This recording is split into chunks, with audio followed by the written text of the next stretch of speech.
Alright, hi there YouTube, it's me Morphsuit America playing on the global version of Dragon Blades. And in this video, I will be talking about Transcended Metis and Transcended Hyperion, the two new Transcended Allies that have been added recently to global.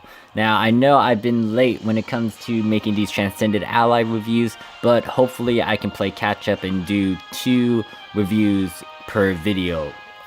So I will be backtracking, talking about the other characters I didn't actually go over, but I will be giving you guys a rundown on their abilities, give you guys a rundown on what they're good in, and then give you guys my opinion about their designs and appearance and all that good sort. So, with that being said, also know that when it comes to the Korean Dragon Blades, the actual Korean Dragon Blades, they do not use Transcended Allies as much. They're moving into Overlords. You don't know what those are, you can go ahead and check that video, but it is, you know, a spoiler. And depending on you, if you are literally playing on global only, you may want to see it, you may not. I'll leave it to your discretion. So with that being said, let's get started. I'll talk about Hyperion first. If you guys want to go right to Metis instead and get a rundown about her abilities and what she's good in, I'll have a time skip in the description below. Also know that if you want to play on the Korean Dragon Blades, if you need a bunch of resources, if you want to join Discord, if you want to look up the Wikipedia or look at the Korean tier list that was used before Transcended Allies became obsolete, you can find that in the description as well. Anyways, let's get started. Alright, so Transcended Hyperion. To make Transcended Hyperion, you will need his ultimate deified version, an ultimate Hyperion key, 50 Transcended Essences, and 5 million gold. Once again, highlighting this because I explained it in the last video, you can wait for the major update where they take out keys when it comes to making Transcended Allies. It will save you a good amount of resources and you don't need to backtrack so you can get this ally. I don't know when they're going to implement this though. I feel like they should have changed this when they actually released these 2 characters because one, Metis is an incanter, and if you really want to get her and you don't have a Prometheus key, then you really can't get her. Now, if you already have all of the necessary materials, an ultimate deified Hyperion, an ultimate Hyperion key, ultimate Prometheus key, and all that good sort, then you're fine. Now, the only issue you're going to bump into when it comes to getting Metis, is her deified form, because it's brand new.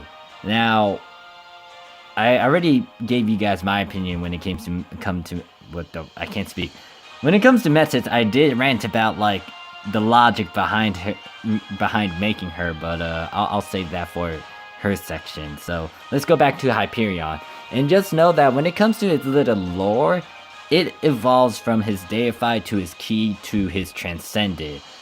When it comes to his transcended form, to give you a little bit more insight to his story, because in his key form, it does explain who he was and what he did. So over here on the left hand side at the very bottom, it says, in the ancient war song, Hyperion is recorded as the Gigantus with a huge destructive power. He shows no mercy on the battlefields and knows that power defines justice. Well, I mean, there's a certain cutscene I wanna bring up and debate about and say, like, I don't know if he's he brings justice when he was trying to do something to Mercedes, but yeah, that's just me saying that stuff. Anyways, as you can see here, his lore changed from that. It says, the epic story of Hyperion, who put an end to the ancient war fought over the destinies of the star, has been passed down by song. His anger and hostility towards the gods are said to have awakened the power of Astra, a cannon in the shape of a cow that rained destruction upon the world. He would gladly sacrifice himself to protect the titans from the gods, uses bullets to attack all enemies.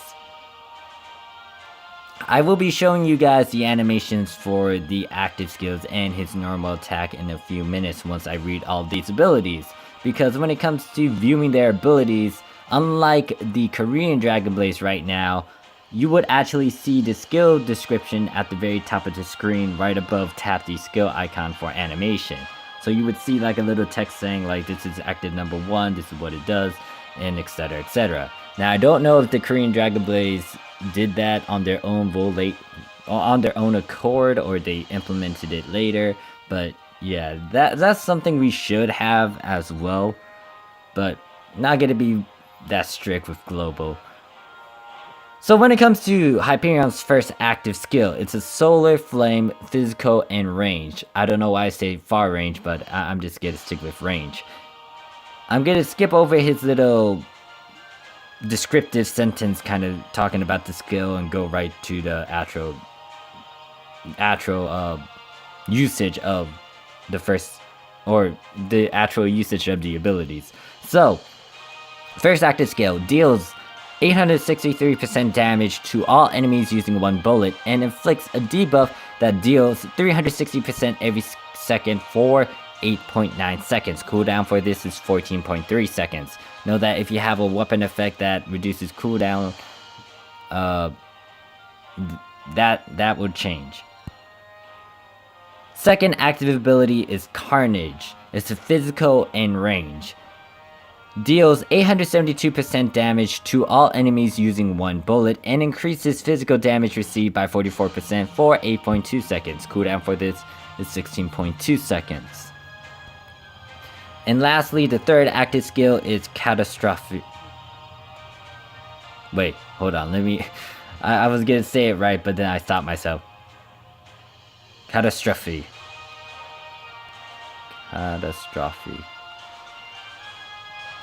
Catastrophe? Yeah, I think it's supposed to be that, and I feel like I said it in a funny way, but anyways, this is a physical and ranged. Encountering... oh god, I was gonna skip that. Deals 912% damage to all enemies using every bullet, and deals 250% additional damage per bullet. Deals double damage to boss type monsters. This skill is used when there are 3 or more bullets, and activates the Butcher Time passive skill effect. Cooldown for this is 24.6 seconds. So, Hyperion's first passive skill is called Reload. Loads all of the bullets, increases your critical damage by 800% for 5 seconds upon landing. Second active ability is Butcher Time. Don't underestimate the value of the last... well, wait, I said I was gonna skip that. Deals an additional 2 times damage when you attack an enemy with the last bullet. The attack becomes a critical hit.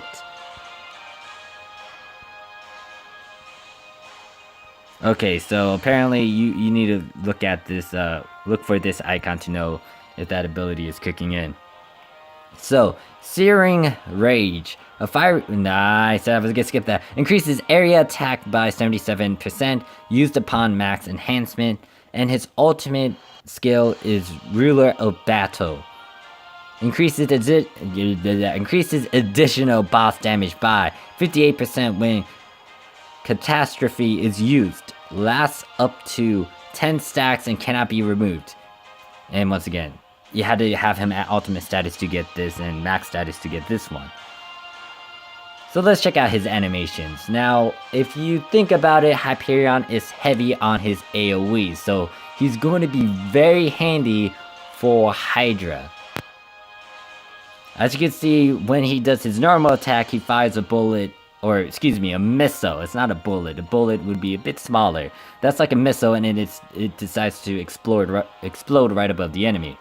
But this is his normal attack. It just deals AoE damage. AoE meaning area effect, if you guys don't know about that. Now, his first active skill, as you can see, he just like jumps up and he uses the cannon and blasts it at them. And one more time, boom. And it seems like the ground kind of explodes from his shot as well. So his second active skill does this. Instead of like blasting at the very ground and having it explode underneath their feet, he decides to shoot a missile right at them. It flies... oh god, I clicked on the first active ability. It flies right through them and it damages all of the enemies. And then his last skill, Catastrophe, as you can see, it's just like a huge fucking bombardment. He's just like... he's his own little cannon. He's just like laying siege to his enemies. He's just like having a... he's trigger happy. He's just launching all his He's launching all of his damn missiles to his enemies. Where's our heart, people? Where's our damn heart? But, yeah. I mean, and the other thing is, I have Hyperion over on the Korean Dragon Blades, but I'll give you guys my thoughts when it comes to him in a few, minutes, or like after I do my little run through with Metis. So when it comes to Hyperion, he is used for Tower of Validation, Revenge of Belphegor. He got like a U rating for it, reading off of the Korean tier list. Aerobolt, he got a triple S plus rating. For Golem, he has a triple S plus rating. For Sybaris, he has a U plus rating, and once again, when it comes to Sybaris, archers and rogues are your best friend. When it comes to Hydra, he has a U rating. When it comes to Chariot, he has a triple S rating. When it comes to Guild Adventure, triple S rating. Guild Siege, triple S rating.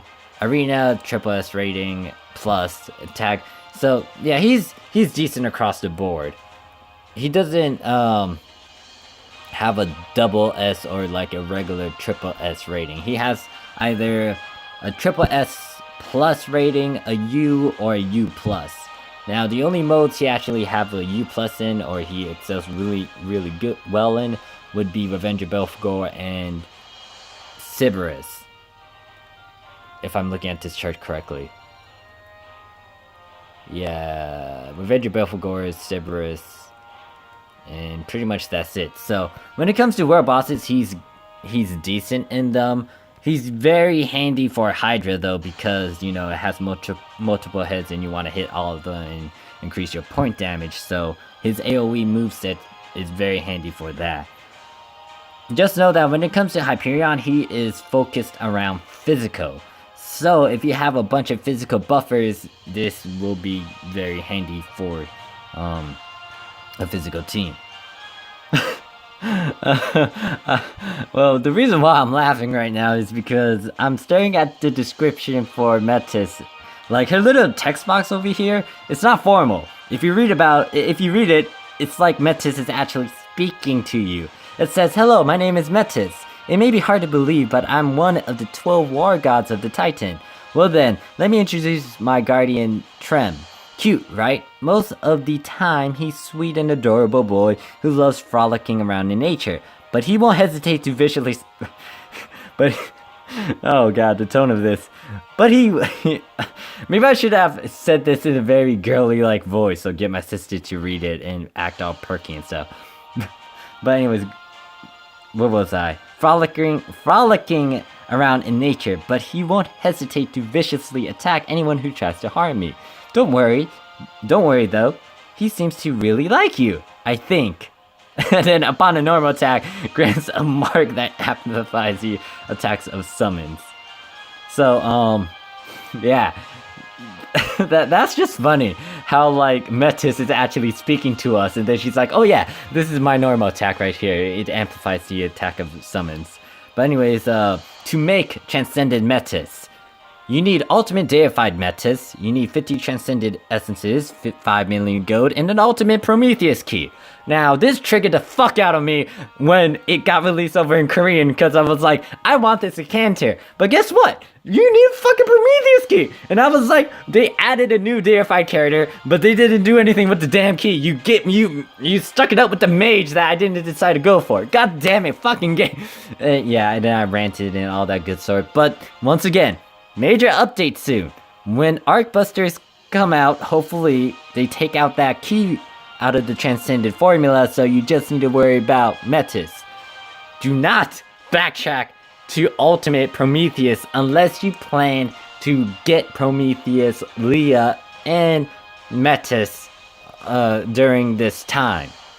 Once again, I don't remember if they actually took out the key during the next big update, but hopefully they do, because it's going to be a pain in the arse if you just spent a good amount of resources just so you can get Prometheus Key to Ultimate status, just to realize, like, yeah, you could have spent those resources on something else, because we took out the key formula. You get 2,000 rubies because you ultimated it, but yeah, you're not gonna get back all the Triple S Allies essences and gold you spent just to ultimate a key, so keep that in mind.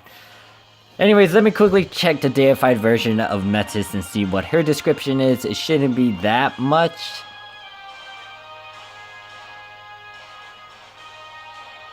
Okay, so when it comes to this description, it's not that lively, or it doesn't have that much personality, unlike her Transcended form. So yeah. And it's pretty short as well. It kind of gives the same rundown when it comes to it. I do want to point something out though. It says 12, she's one of the 12 war gods. And I'm surprised that all of the other war gods acknowledges the next future war god. Now, I'm not going to go into a bunch of details about this, and if you're playing on global, you don't know who's going to come out next. I may want to hold off on said information. So if you know who I'm referring to, then that's great, but I'm gonna keep it on the down low. Anyways, enough of my chit-chatting. Let's actually go into her abilities. So her first active ability is called Spirit's Grace, and obviously if you click on this magnifying glass and you see this icon over her, this is Spirit's Grace. So the Spirit, oh god, I said I was gonna skip that. So this increases the physical attack of all party members by 42% and additional boss damage by 55% for 9.8 seconds. Cooldown for this 17.5 seconds. Obviously, if you have cooldown reductions on your weapons, that will be reduced. Second active skill, Ancient Blessing.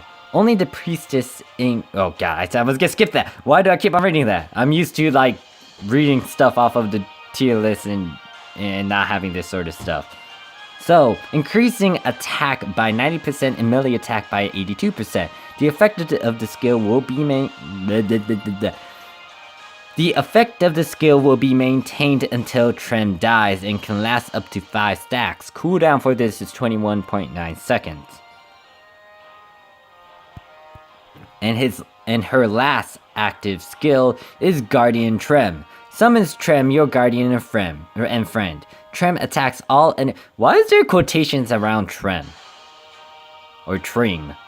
No, it's Trem. Trem attacks all enemies upon a normal attack and increases physical damage received by 42% for 6.8 seconds. Deals 840% damage to all enemies using Earth's Fury. Stuns for 8.7 seconds and inflicts a debuff that deals 550% continuous damage every second for 8.7 seconds. Cooldown for this is 28.5 seconds. Metis' first passive skill is called Natural Balance. Only when you... Oh god, okay, so skip that. This increases the main stats of encounters in your party by 55%. I may need to get her again, but I need to wait for them to take out that key formula. The second passive skill is called Guardian Communion. Increases the attack of Trem by 100%. Her max ability is called Ancient Consciousness. Skip over that. Increases the attack of all party members by 19%. The effect of Ancient Blessing lasts up to 10 stacks. So what, is it 190%? Something like that, I think. And then, when it comes to Metis' last skill, her ultimate skill, and you only get this if you ultimate her, she will summon out an additional... Wait. No, maybe that's her arc ability. Can't remember. But anyways, when it comes to Metis' ultimate ability, increases additional boss damage of all party members by 74% when Trem is summoned to the battlefield. Wait a second, did they nerf this later on as well? Because I remember it being something of physical. But anyways, going back on topic, let's check out her abilities. So, she's already on her Guardian. Did she summon out another one? Oh wait, I doubt I can see it because it's like... I don't know why they don't allow you to have the summon on the field, but you can't really see her summon. But yeah, her second active skill does this. First active skill enhances the can't remember it. I think it enhances the summoned allies and stuff. And she just tossed like a little, I wouldn't say toss, she just like points it in fire. Like a light blue magical attack. So yeah, this buffs, I think this buffs? Yeah. As you can see, I'm having a hard time because I don't have the description on the screen right now. So yeah, I do like the special effects with the butterfly though. She is one with nature, it looks like. I mean, she's not wearing as much either. And then second active ability does that, just buffs up Trim, I think. So yeah, pretty much it's like simple animations, but it has its flair, it has its elegance. And once again, the third active skill we can't really see because it's a summon, I think. So let me, yeah, this increases physical attack.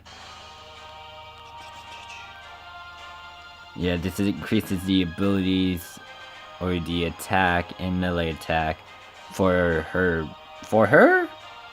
Question mark? Or is it for Trem only?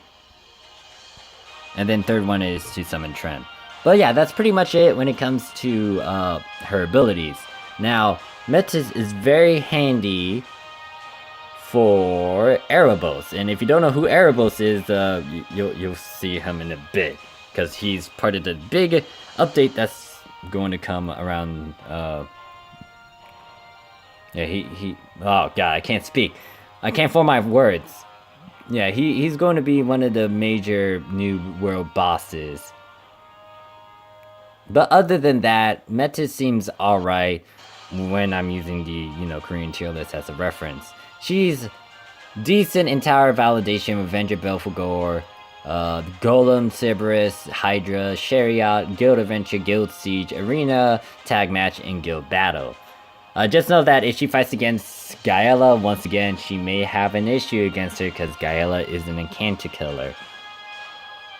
Other than that, though, it depends on your team comp, because if you do have a full Incantor team, she may be handy, but you may want to mix in some physicals as well.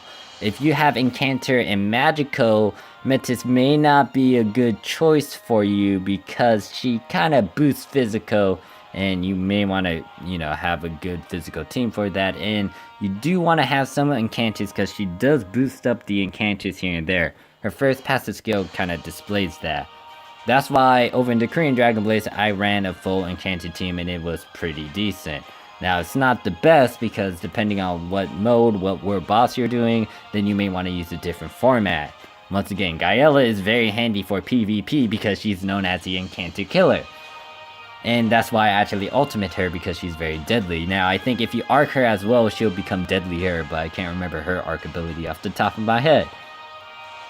But yeah, when it comes to Metis, she's alright. She's not that weak in all the modes, but once again, you may want to consider your team composition because she'll be very handy for Incantors and physical team. Unless you guys differ, and if you guys want to add your own opinions and stuff, then go ahead and put that in the comments below. So, my opinions about their looks is rather icky because I'm confused on how they get from their deified form into the transcended form. What is the process and how does it work exactly? Because Metis looks like a goddamn child. I mean, I think she is a child, and then she transformed into a beautiful woman. But did she age when she did this, or did she? I really don't know how this process works, and I blame the lack of lore. I need more information, Dragon Blaze or Gameville or whoever creates this damn storyline. I want more information. But when it comes to Hyperion, since I did him first, don't take that in the wrong way, guys. When it comes to Hyperion, it looks like from his deified form, he is buff. It's just that evolving from his key form into his transcended form, he's a bit taller and he's a bit more toned out. Because as you can see, his deified form, his muscles weren't that ripped. Because if you look at his muscles right now, you can see the veins popping out. And you can see that he decides to hold his cannons with 2 hands, and it's a giant-ass cannon. But when it comes to his transcendent form, he's like, I got buff now. I'ma hold the cannon with 1 hand. Fear me. And it looks like he's taller, and it looks like, yeah, his muscles are... I don't know what happened to his hands. It looks like it's covered in armor, but I don't think it is. But who knows? But it looks like he's ripped. He's toned out. And it looks like... I mean, his beard reminds me of, like, Zeus or, like, any sort of, I don't know, old geezer that looks like a badass with that giant beard. So, I like Hyperion's design. Now, when it comes to his actual gameplay and stuff, I really... Because I have him over in the Korean Dragon Blades. He is handy for world bosses, don't get me wrong. He's great for physical stuff. It's just that I didn't get to experience most of his uniqueness? No, I didn't. I don't know. It's just that I know I used him, but I don't think he highlighted my team as much compared to Metis and most of my Incanters, because I had a full Incanter team. And I did have Windloon, and I think she's a bit better compared to Hyperion, but I don't remember Windloon's ability off the top of my head right now. So yeah, when it comes to Hyperion though, I give him props for making this sort of design, because he looks like a badass. I like it. It's just that I wish they expanded on his lore, because it hints at an ancient war that was fought. Are they referring to the ancient war that they keep on bringing up, where the Titans fought against the gods and stuff, or like the gods in Ragnarok and all that good sort happened? And I'm resting on my lore as well, because I can't view the said cutscenes again. But yeah, it's like they need to expand on this, because they have interesting backgrounds. It's just that you don't get enough of it. And if you can't have the characters interact with us, with the players, and make us fall in love with them, we can't really relate to them as much, or we can't really show them our truest affection towards them. Now, when it comes to Metis, I gotta say that her design is very simplistic, but I was not expecting a golem. I mean, I think I should have expected it, because it's fantasy, and they tend to pull up a lot of fantasy sort of things like elves and, what is it? Elves, machines, guns, muskets, dragon busters, giant mechs, and etc, etc. So, yeah, I should have expected that. But when it comes to Metis, it's really simplistic, but she shows a good amount of skin. I mean, there's nothing covering most of her lower body part except that little cloth around her ankles, and then like, that's pretty much it. And then like from I don't want to say that. From her waist up. Let's go with waist up.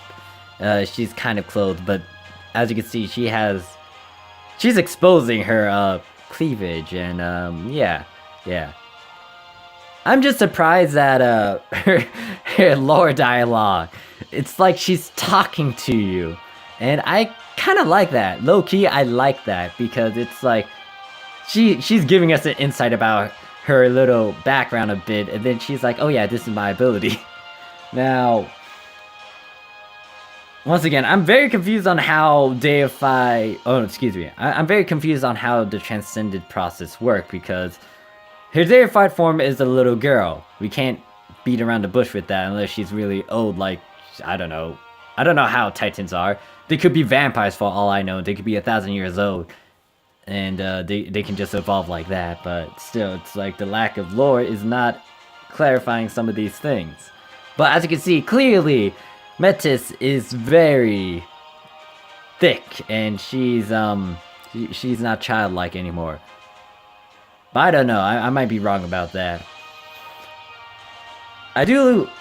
Yeah, I don't know what else to say.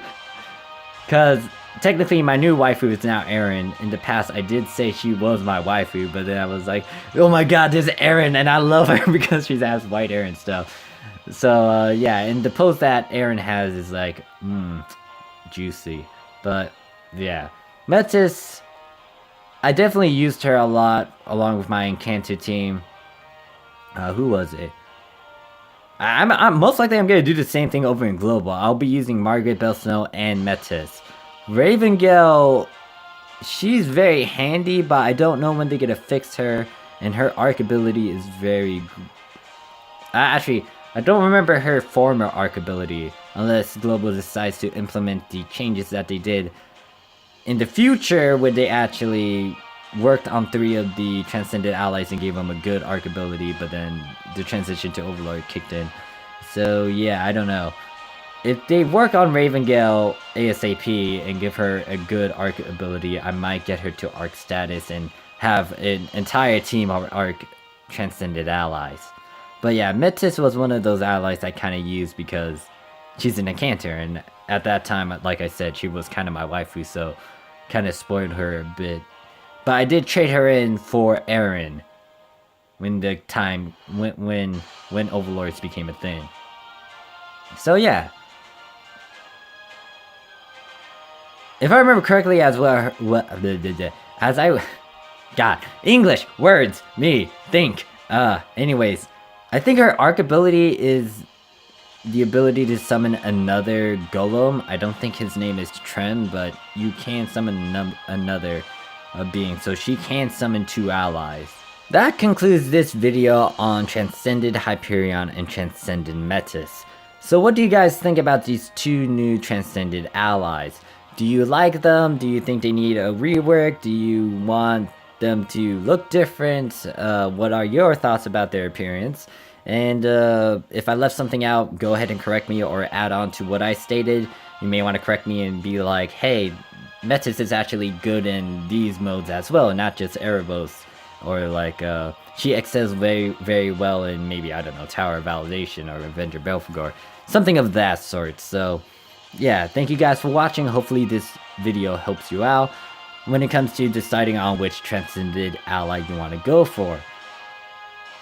Once again, emphasizing this one last time, because most likely I'm gonna stop bringing this up from here on out, depending on when we get that major update. If you do not have the key for these allies, wait for that major update when they take out the key, because I do not want you guys to waste a bunch of resources. Even though you get 2,000 rubies for having an ultimate status key, that will not compensate you fully for the amount of triple S allies you used, along with the gold and the transcended essences, or the amount of essences you used to upgrade a key. So wait for it.